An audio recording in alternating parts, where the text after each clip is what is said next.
میں اتنی کاہل اور سست ہوں۔ وہ باتھ روم کی طرف جاتے ہوئے مسلسل اس نئے موڑ کے بارے میں سوچتی رہی جس کی خبر اسی کے ماجرائے فرخ احتشام کو نہ تھی۔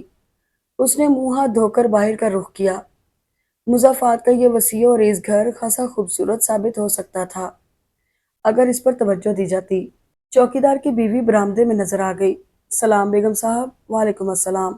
مجھے میرے میاں نے بھیجا ہے جی۔ وہ جانتی تھی کہ اسپتال کے چوکیدار خیر محمد کی بیوی ہے۔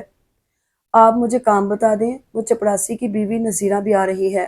ہم ابھی سارا گھر صاف کیے دیتے ہیں۔ ٹھیک ہے بیگم صاحب جی، آپ کا سامان۔ وہ پوچھتے پوچھتے رک سی گئی۔ وفا نے چونک کر اسے دیکھا۔ زمانہ کسی قدم پر معاف نہیں کرتا۔ گھر سے سینکڑوں میل دور آ کر بھی وہ دنیا کے سوالوں سے بچ نہ سکے تھے۔ خیر دن بتا رہا تھا، خیر سے آپ کی شادی چند روز پہلے ہوئی ہے۔ آپ کو تو جی ہم ہل کر پانی بھی نہیں پینے دیں گے، آپ دلہن جو ہیں۔ پر جی بیگم صاحب، آپ میں دلہنوں والی کوئی بات ہی نہیں۔ ہمارے میں تو 6 مہینے دلہن ہر دم سنوری رہتی ہے۔ خیر دن کی بیوی باتونی تھی، خود بخود سب کچھ کہے جا رہی تھی۔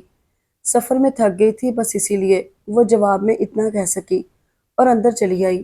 دوپہر مظفر کھانے کے لیے گھر آئے تو وفا ان کے لائے ہوئے سوٹوں میں سے ایک میں ملبوس تھی۔ ہلکے ہلکے میک اپ کے باوجود سوگواری اس کی رگ رگ رچی بسی تھی۔ مظفر اس کے کمرے کے دروازے میں رک گئے۔ وفا نے انہیں دیکھا تو اٹھ کر ان کی طرف آئی۔ وفا، صبح میں نے تمہیں جگایا نہیں، سوچا تم سخت بے آرام ہو۔ آپ نے ناشتہ کر لیا تھا؟ ہاں، اور تم نے؟ میں نے بھی۔ وفا نے جھوٹ بولا۔ وفا، وہ چند قدم چل کر اس کے قریب آ گئے۔ مجھے افسوس ہے وفا، ظاہر داریوں کے بھرم کی خاطر تمہیں اپنے دل پر جبر کرنا پڑا۔ تم اس لباس میں بے حد اچھی لگ رہی ہو۔ دیکھو وفا، میں نے تمہاری خاطر اس پورے جہان سے ناتا توڑ لیا ہے۔ میں زندگی بھر تمہارا ساتھ نبھاؤں گا، لیکن پلیز تم اداس رہ کر، پریشان نظر آ کر ہر دم مجھے شرمندگی سے دوچار رکھتی ہو۔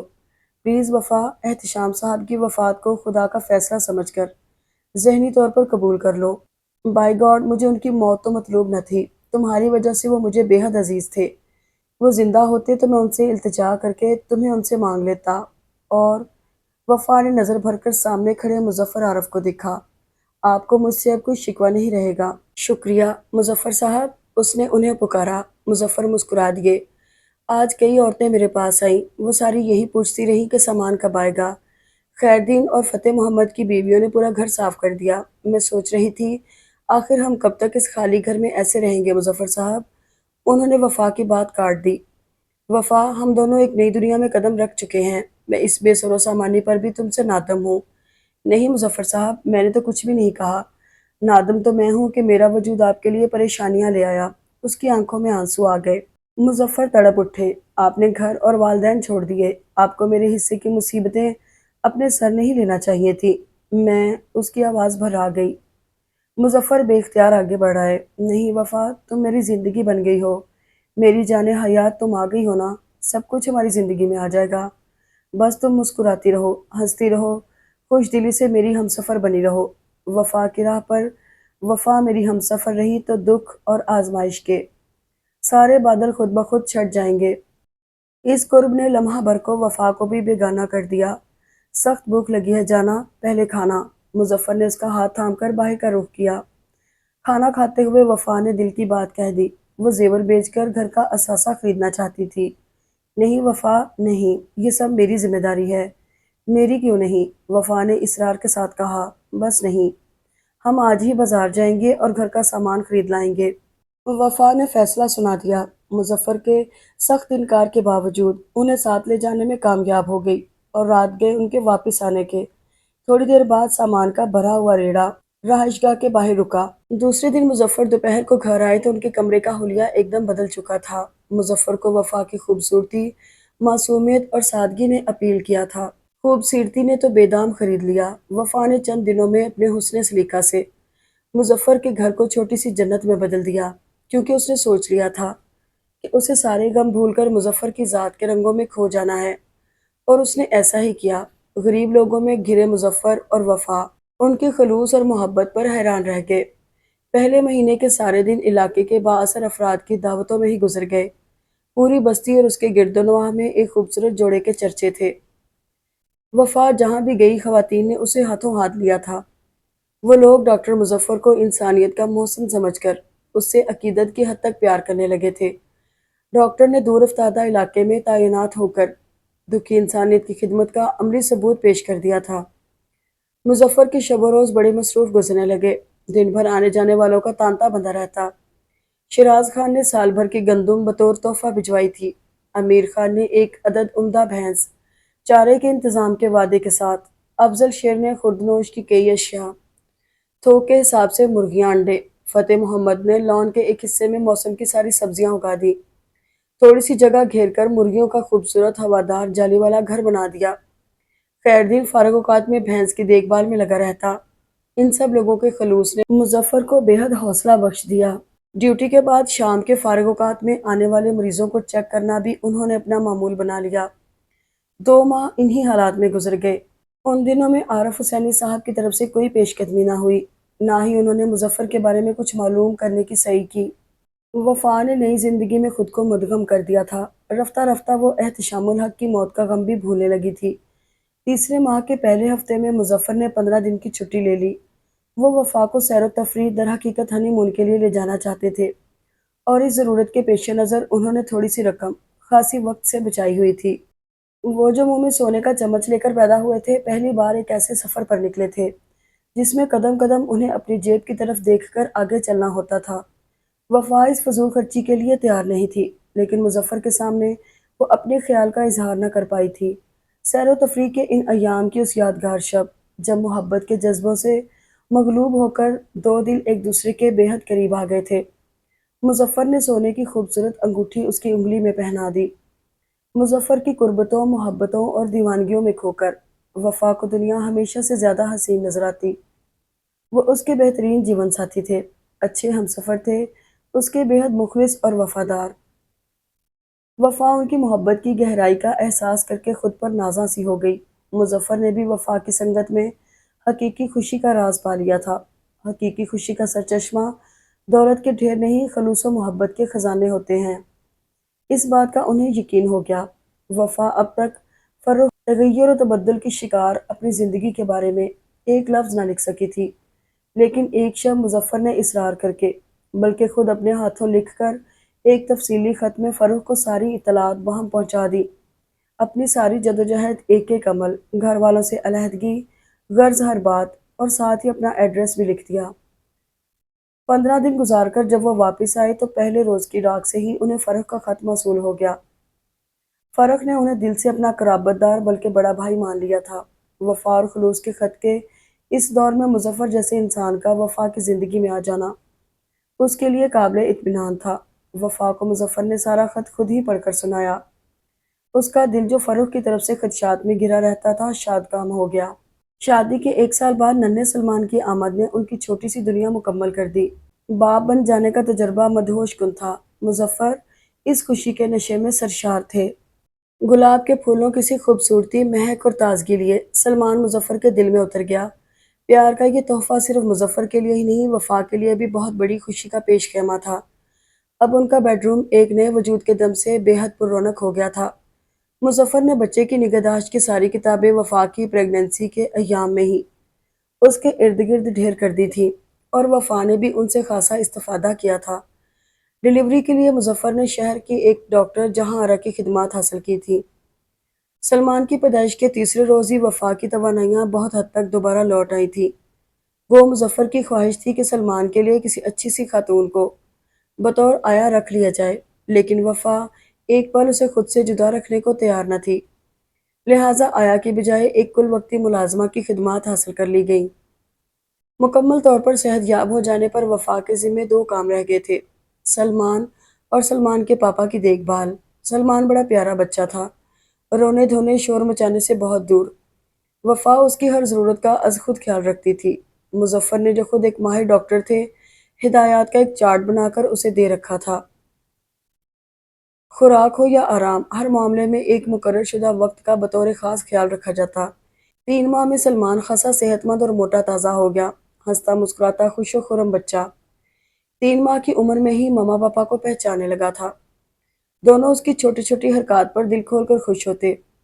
سلمان کو اپنے سینے کی گہرائیوں میں چھپا لینے کی خواہش میں وفا اسے خوب بھینچ بھینچ کر پیار کرتی اور قریب لیٹے مظفر اس ادا پر دونوں پر نثار ہوتے۔ ماں بن کر وہ تھوڑی سی گریسفل بھی ہو گئی تھی۔ شروع کے ایام میں اس کی رنگت میں غیر محسوس زردیاں گھل گئی تھیں، لیکن مظفر نے اس کی غذا کے چارٹ میں بھی طاقتور غذاؤں کو سر فہرست رکھا۔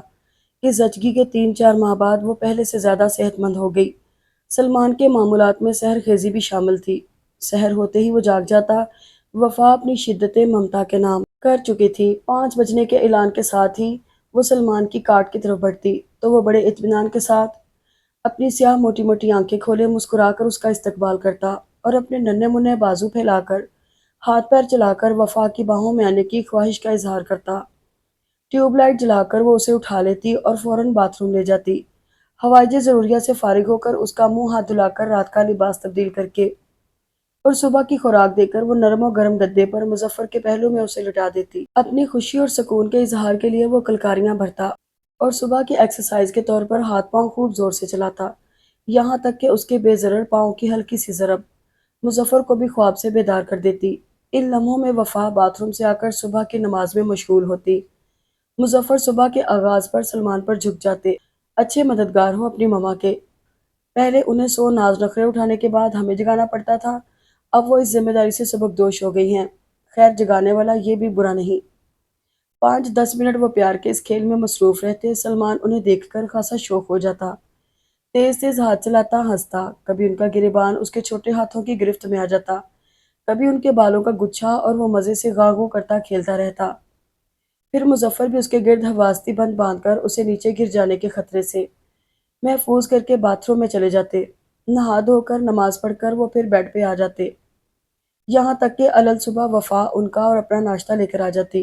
2-2.5 گھنٹے مسلسل جاگتے رہنے کے بعد وہ پھر سو جاتا، ان کا معصوم گلاب جیسا بچہ، اور وفا مظفر کی تیاری میں ان کی مدد کرنے لگتی۔ دوپہر کو گھر آتے ہی مظفر بھاگم بھاگ سلمان تک پہنچتے۔ وہ سوتا ہوا ملتا یا جاگتا، ہر حال میں اسے پیار کیے بغیر انہیں قرار ہی نہ آتا۔ اب ان دونوں کی گفتگو میں اپنی باتوں سے زیادہ سلمان کی ذات موضوع بنی رہتی۔ ہر جمعرات کی سپہر شہر جانا مظفر کا معمول تھا، اور ہر ہفتے وفا اور سلمان کے لیے خوبصورت چیزوں کی خریداری کے بغیر انہیں چین ہی نہ آتا۔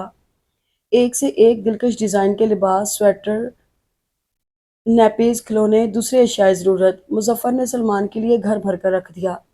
فروخ کو سلمان کی پیدائش کے 1 ہفتے بعد ہی اس کی اطلاع مل گئی تھی، باوجود یہ کہ وہ طالب علمی کے ایام میں تھا۔ اس نے سلمان کے لیے تحائف کا ایک خاصا بڑا پارسل بھجوایا اور اس کی تصویر کا مطالبہ بھی کیا، اور اسی مطالبے کے پیش نظر 1 سال کے عرصے میں 20 تصویریں اس تک پہنچا دی گئیں۔ 1 سال کی عمر میں وہ عام بچوں کی نسبت بڑا بڑا اور خاصا سمجھدار لگنے لگا۔ پاپا، مما، دودھ دو، پانی اور اس جیسے دوسرے کے الفاظ سہولت سے بول لیتا تھا۔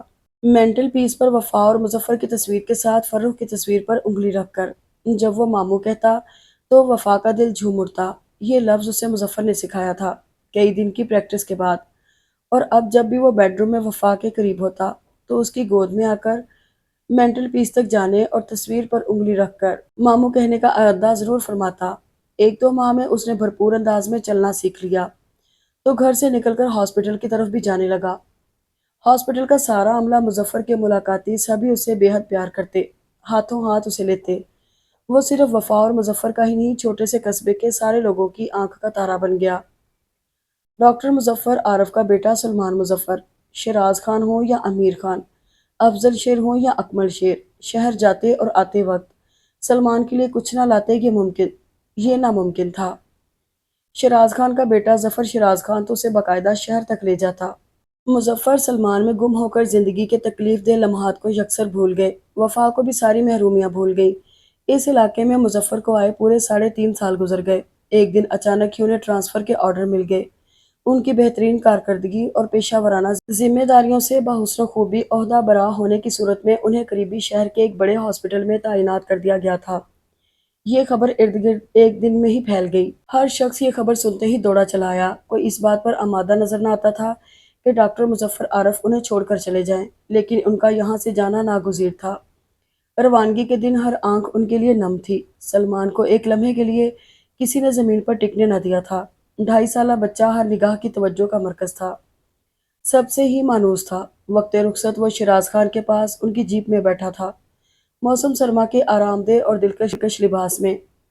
صحت کی سرخی اپنے بھرے بھرے گالوں پر لیے سیاہ قدرے گھنگریلے بالوں اور شوخی اور ذہانت بھری سیاہ آنکھوں میں غیر معمولی چمک لیے جیپ چل پڑی۔ شیراز خان کے ساتھ بیٹھے مظفر کی گود میں بیٹھے سلمان کا ہاتھ الوداعی انداز میں لہراتا رہا۔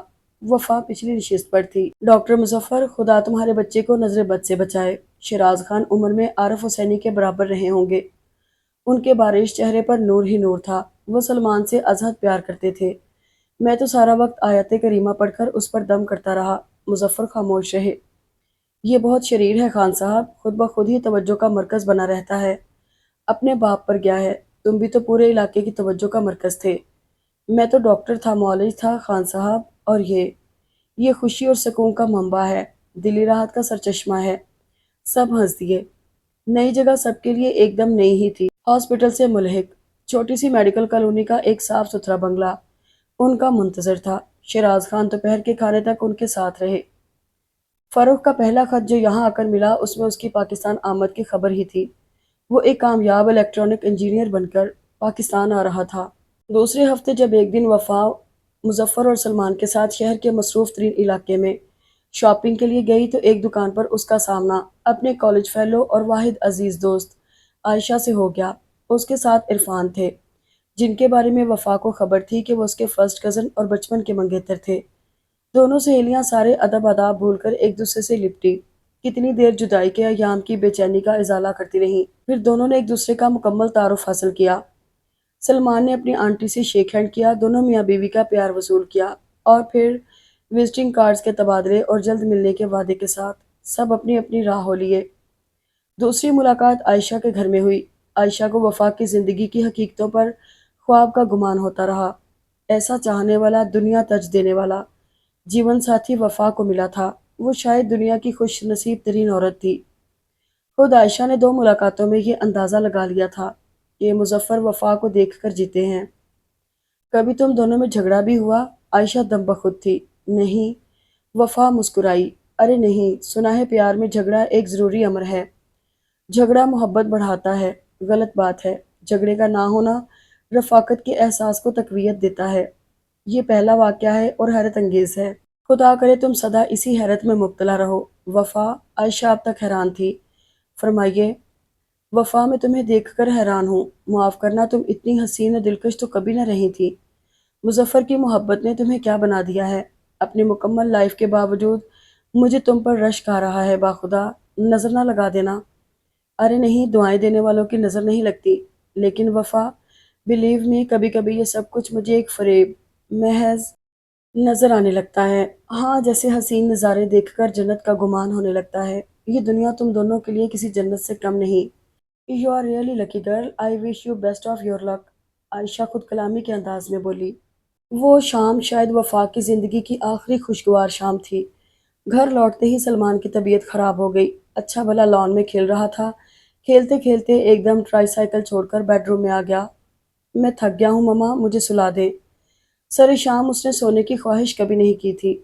3.25 سالہ سلمان گزرے ایام میں ایک دن بھی کسی بیماری کا شکار نہ ہوا تھا۔ اس کا پزمردہ چہرہ وفا کو تڑپا گیا۔ اس نے سلمان کو اپنے بازوؤں میں چھپا لیا۔ اس کا جسم تپ رہا تھا اور حرارت کی شدت سے اس کے گال دہکنے لگے تھے۔ کیا ہوا جان؟ اس نے سلمان کی پیشانی چوم لی۔ میں سوؤں گا۔ وہ اپنی کیفیت کا اظہار کرنے سے قاصر تھا۔ وفا نے اسے شب خوابی کا ڈھیلا ڈھالا لباس پہنا کر کمبل میں سلا دیا۔ خود ساتھ لیٹ گئی۔ بخار شدت اختیار کرتا رہا، یہاں تک کہ 9 بجے مظفر آئے تو اسے مدہوش پایا۔ سخت غنودگی کے عالم میں وہ کراہ رہا تھا۔ اس کی آنکھیں سرخ انگارہ ہو رہی تھیں۔ مظفر کے ہاتھ پاؤں پھول گئے۔ وہ اس کا ٹمپریچر تک چیک نہ کر سکے۔ فوراً ڈاکٹر سمد کو فون کیا۔ وہ چائلڈ اسپیشلسٹ تھے۔ انہوں نے اسے چیک کیا، کچھ دوائیاں اس کے لیے تجویز کی اور چلے گئے۔ لیکن سلمان کا بخار کسی طور نہ اترا۔ ڈاکٹر سمد نے کئی نسخے 4-5 روز میں تبدیل کیے۔ کوئی دوا بھی سلمان کے لیے کارگر ثابت نہ ہوئی۔ دن اور رات وفا اور مظفر کے لیے برابر ہو گئے تھے۔ دونوں ساری دنیا سے بے نیاز اپنے بچے کی اس تکلیف میں گم تھے۔ ڈاکٹر سمد کے بعد ڈاکٹر اعتزاز کی خدمات حاصل کی گئی۔ 15 دن بعد سلمان کا بخار اتر گیا، لیکن وہ بے حد کمزور ہو گیا۔ ایک دم سفید خون کی زبردست کمی کا شکار۔ طاقت کے ٹونک، مختلف سرپ استعمال کرنے کے باوجود بھی اس کی صحت میں ذرا بھر فرق نہ پڑا۔ مظفر ان دنوں میں اتنے پریشان تھے کہ ڈھنگ سے ڈیوٹی بھی انجام نہ دے پاتے۔ وہ خود ڈاکٹر تھے، گو ان کا ذاتی علم اور تجربہ سلمان کے کام آنے سے قاصر تھا، لیکن انہیں یہ خبر تو تھی کہ امپرومنٹ کا عمل رک جانا سنگین خطرہ تھا۔ ڈاکٹر اعتزاز نے سلمان کا کیس پروفیسر ندوی کے سپرد کر دیا، جو میڈیکل کالج کے پرنسپل تھے، اور بچوں کی بیماریوں میں اسپیشلائزیشن بھی کر رکھا تھا انہوں نے۔ مظفر اور وفا کی پرسکون زندگی بعد سموم کے تند و تیز جھونکوں کی نظر ہو گئی۔ ڈاکٹروں کا بورڈ تشکیل دے دیا گیا تھا۔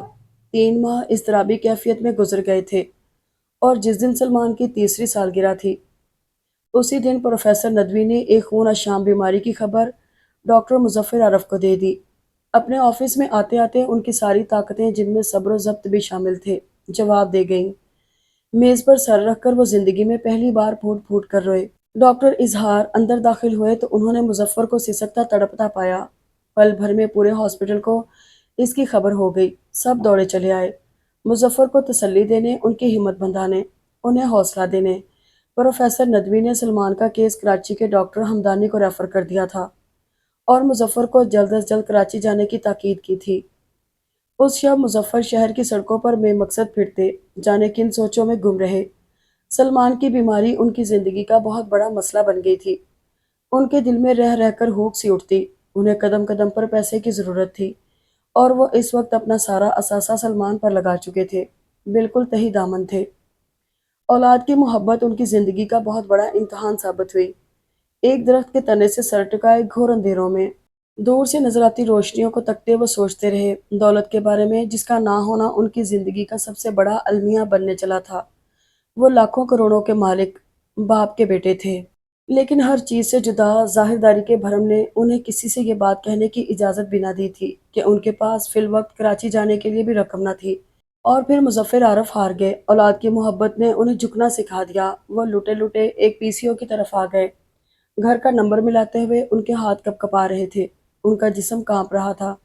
شاید فون عارف حسینی نے ہی ریسیو کیا تھا۔ میں مظفر ہوں بابا جان۔ ان کے لہجے میں شکست کا احساس نمایاں تھا۔ ہوں۔ عارف حسینی نے جواب میں صرف یہی کہا، مجھے آپ کی ضرورت ہے بابا جان۔ ہماری ضرورت ہے؟ وہ طنز آمیز لہجے میں بولے، ہاں بابا جان، مجھ میں بس یہاں تک چلنے کی ہمت تھی آپ کے بغیر۔ مگر کیوں؟ کیا اس نے ساتھ چھوڑ دیا جس کی خاطر تم نے ہمیں چھوڑنا قبول کیا تھا؟ میری زندگی میرا ساتھ چھوڑ رہی ہے بابا جان۔ میرا پھول جیسا بیٹا ایک بھیانک بیماری کا شکار ہو گیا ہے۔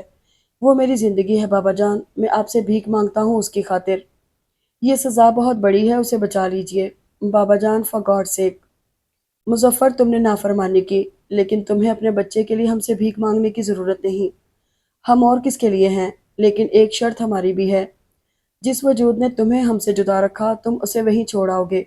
ہم تمہارے تھے، ہم اب بھی تمہارے ہیں، لیکن اسے برداشت نہیں کریں گے کسی بھی صورت۔ مظفر نے یہ سودا قبول کر لیا۔ مجھے منظور ہے بابا جان، مجھے منظور ہے۔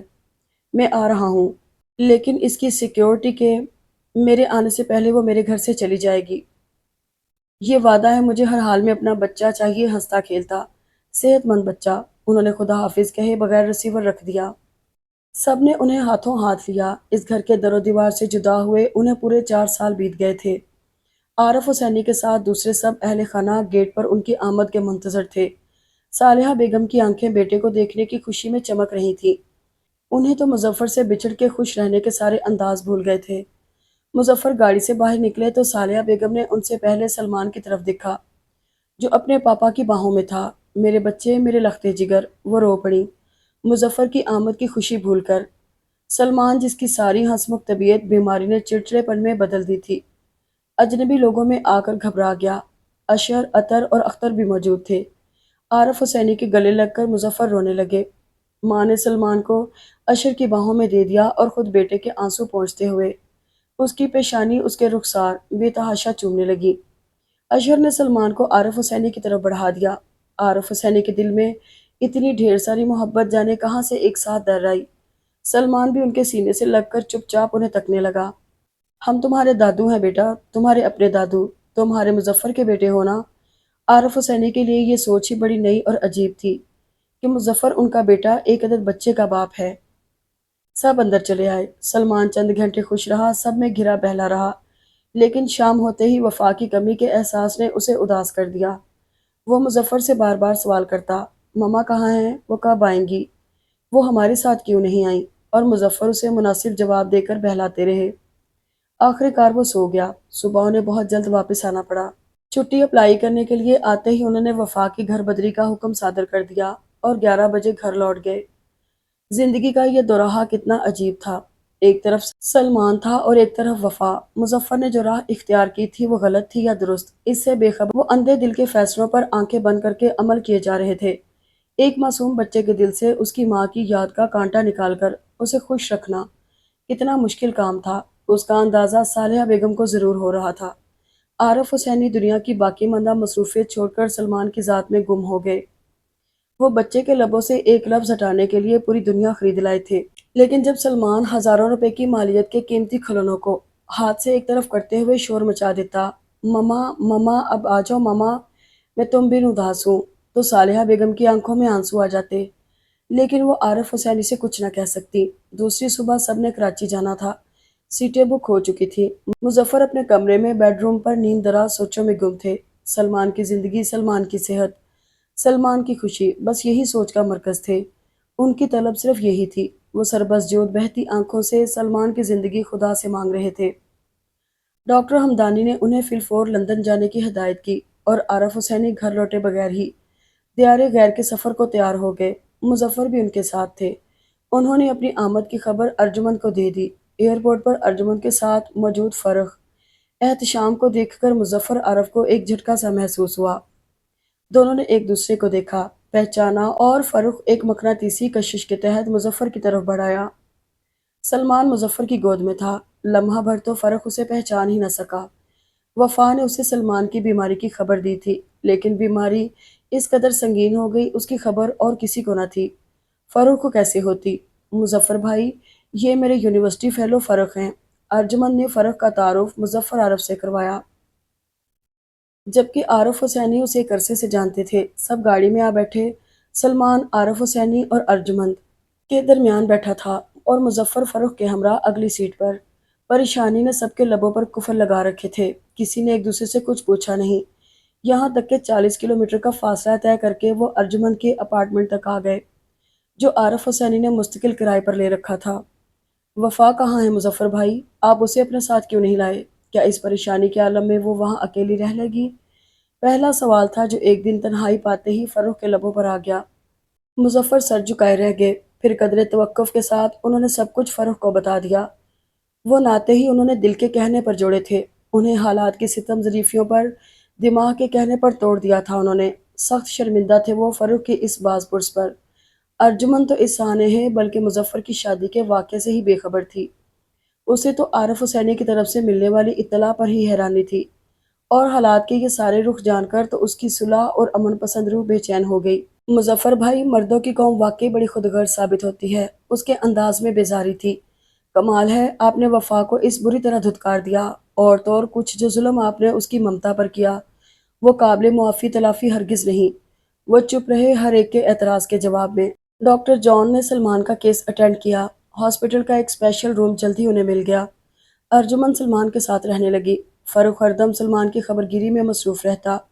عارف حسینی اور مظفر دن بھر ادھر ادھر مختلف معاملات میں گھرے دوڑ دھوپ میں لگے رہتے۔ مختلف ٹیسٹ، ان کی رپورٹس، میڈیکل ایگزامینر ایک جگہ سے دوسری جگہ جانے میں دن کے بیشتر گھنٹے لگ جاتے۔ آتے ہی ڈاکٹر جان نے سلمان کے لیے ایک نسخہ تجویز کر دیا۔ غذا کے معاملے میں احتیاط کی چٹ بھی ارجمند کے ہاتھوں میں دے دی۔